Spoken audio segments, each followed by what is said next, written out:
Prime Minister Mark Carney was in New York City yesterday. He met with business leaders pitching investment in Canada as the relationship between the two nations remains rocky. Let's check in with Bill Carroll from the Morning Rush on News Talk 580 CFRA to get his thoughts. And happy Friday to you, Bill. Where Eagles Dare, 1960s, Clint Eastwood, World War II movie. My uncle took me when I was a little boy, and I can watch that movie 100 times and never gets tired. The special effects may not be quite as good as I thought they were at the time. No. That's my choice. But at the time, Bill, were they not amazing? Amazing, mind-blowing. It's like watching the first Star Wars movies now. You go, really? People lined up to see that? I know. So good. Hey, I'm happy to see the Prime Minister in the United States talking to businesses and others.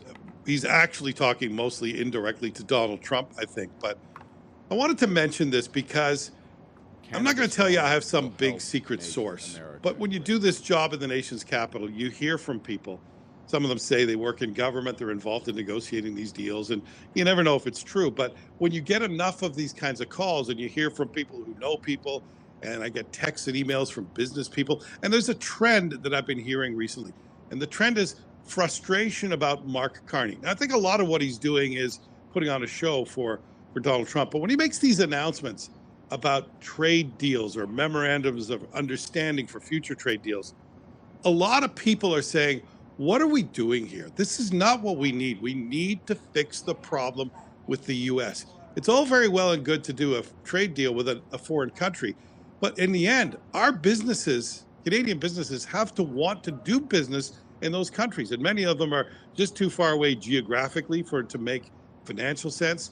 Others are in countries where you don't feel your employees are going to be safe. You feel like you have to bribe local officials in order to succeed there. And we know what happens if you break Canadian law. We've seen it before with big infrastructure companies that get in trouble with Canadian law. But there's no other way to do business in some of these parts of the world. So it's all very well and good to have this long, increasing list of countries that we could trade with, but we don't want to trade with. We need the partnership with the U.S. to work. Doesn't mean we shouldn't expand trade in areas where it makes sense, but we're never going to replace that relationship. So it's very important that the Prime Minister gets his message across. And I think a lot of the people who've been reaching out to me are going to be very happy to see that he's there trying to make something work with the Americans. Yeah, and Bill, Statistics Canada is going to release how the Iran war and the U.S. tariffs has affected our economy here in Canada coming up maybe a little bit later this morning or this afternoon. So we'll see the impact of that. Regardless, have a great show, my friend, and a great weekend. Yeah. Just have to drive to the gas station and we'll all see it exactly for what it is.